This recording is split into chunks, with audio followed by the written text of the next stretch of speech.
সাদা পোশাকধারী কয়েকজন ব্যক্তি ধানমন্ডি এলাকা থেকে এক যুবককে তুলে নিয়ে তার ঠোঁট অবশ করা ছাড়াই সেলাই করে দেয়। একজনকে আটক করে যৌনাঙ্গ এবং কানে বৈদ্যুতিক শক দেওয়া হয়। একজন নদীতে ঝাঁপ দিয়ে পালানোর চেষ্টা করলে তাকে উদ্ধার করে সেখানেই হত্যা করা হয়। শেখ হাসিনার নেতৃত্বাধীন আওয়ামী লীগ সরকারের আমলে গুম করা ব্যক্তিদের নির্যাতনের এমন রোমহর্ষক বর্ণনা উঠে এসেছে গুম কমিশনের তদন্তে। তবে এর চেয়েও ভয়াবহ যে তথ্য দিয়েছে কমিশন, তা হলো গুমের ঘটনায় ভারতের সম্পৃক্ততা পাওয়া গেছে। স্যান্ডেলিনা সো, রূপচর্চায় আভিজাত্য। ভয়াবহ বলার কারণ হলো গুমের পর নির্যাতনের শিকার হয়ে যারা মারা গেছেন তারা তো মরেই গেলেন, কিন্তু গুম কমিশনের রিপোর্টে এমন একটি তথ্য তুলে ধরা হয়েছে যা শুনলে চমকে উঠবে যে কেউ।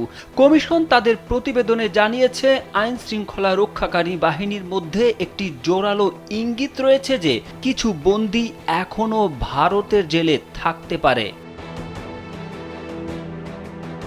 কমিশন জানায়, আমরা পররাষ্ট্র ও স্বরাষ্ট্র মন্ত্রণালয়কে অনুরোধ করছি যে ভারতে এখনও বন্দী অবস্থায় থাকতে পারে এমন যে কোনো বাংলাদেশি নাগরিককে যেন খুঁজে বের করতে সাধ্যমতো চেষ্টা করে।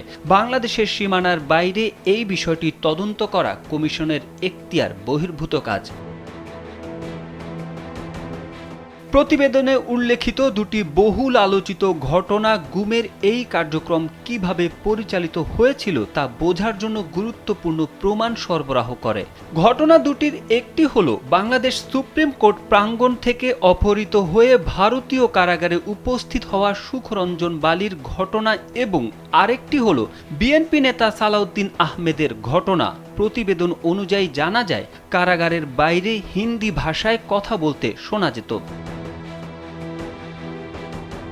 কমিশন তাদের প্রতিবেদনে জানায়, বাংলাদেশে গুমের ঘটনায় ভারতের সম্পৃক্ততা জনসমক্ষে একটি আলোচিত বিষয় হয়ে দাঁড়িয়েছে।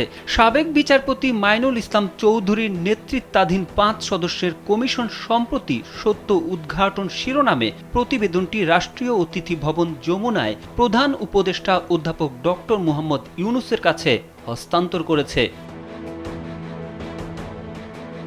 তারেক আহমেদ, কালবেলা।